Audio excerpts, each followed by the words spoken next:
A quick update here on the meat chickens out on the pasture.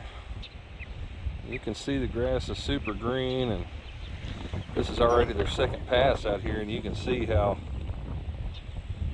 thick it is already. That's in less than a month.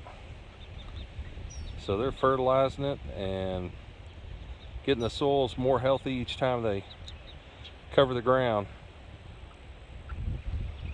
But these guys will be processed here pretty soon, within the next 10 days or so. Good looking bunch of birds.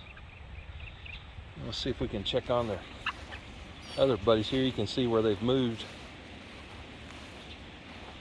from one spot to the next. Check these guys out.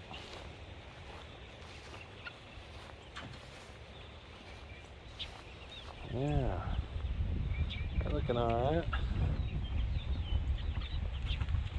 They were moved this morning. Seem to be doing good. Pasture raised chicken, Parkinson Farms.